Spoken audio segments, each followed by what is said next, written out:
Hello everyone, আমার চ্যানেলে সবাইকে ওয়েলকাম।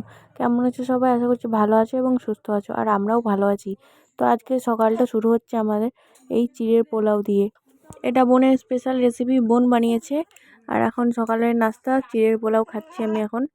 তো ভালোই বানিয়েছে, খারাপ বলবো না, ভালোই বানিয়েছে।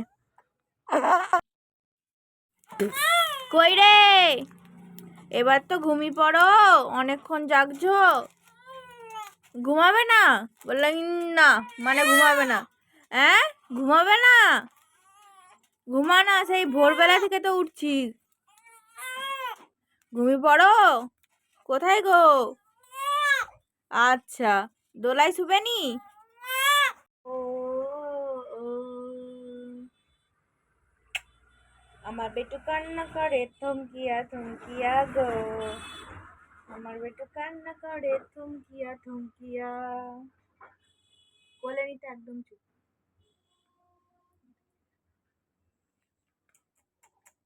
শুধু কি কোলে ওঠার বায়না এটা? হ্যাঁ, সবসময় কি মা তোমাকে কোলে নিয়ে বসে থাকবে? বলো, হ্যাঁ বলো একবার। মায়ের কি আর কোনো কাজ নেই? সবসময় কি তার বেটুকে সবসময় কি পেয়ার করবে? হ্যাঁ, হ্যাঁ, আচ্ছা, ঠিক আছে। এখনো কি কোলে থাকবে? আর কোলে থাকতে হবে না, শুয়ে পড়ো। হ্যাঁ, বিছানায় শুয়ে পড়ো, ঠিক আছে? আমি বিছানা করে দিই, তুমি ঘুমু করো। হ্যাঁ, সেই তো ভোরবেলা থেকে জেগে আছো, বলো। এবার একটু ঘুমিয়ে পড়ো।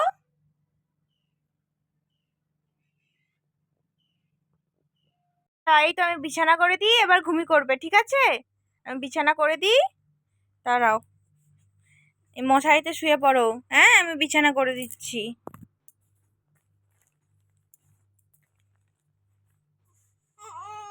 আচ্ছা, কে বকছে গো, কে বকছে? মা তো বকেনি, মা তো একদম বকেনি। কে বকছে তাহলে? এই তো দাঁড়াও, এই তো বিছানা করে দিচ্ছি। হ্যাঁ, বিছানা করে দিলে আমার একটু ঘুমিয়ে যাবে। তুমি ঘুমিয়ে গেলে তো একটা কাজ করবো নাকি? হ্যাঁ, তুমি ঘুমু করবে। এই তো এবার ঘুমু করো। ঘুমু করো, আমার বেটু ঘুমু করবে এবার। টাটা, আমার বেটু এখন ঘুমু করবে। কষ্ট করে ঘুম পাড়িয়েছে বাবা, এখন আমাদের বেটু ঘুমোচ্ছে। বিছানাতে শুয়ে করালাম, ঘুমোয়নি।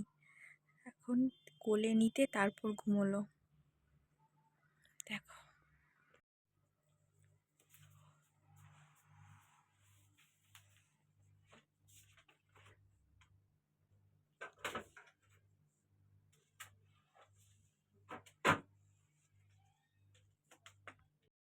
এই বালিশগুলো সোনাইয়ের জন্য বাজার থেকে কিনে আনা হয়েছে, কিন্তু এই বালিশের কভার পাওয়া যাচ্ছে না। মানে দোকানে, অনেক দোকানে খোঁজ করেছে, বলছে কি ছোটো বালিশের কভার এখানে পাওয়া যায় না।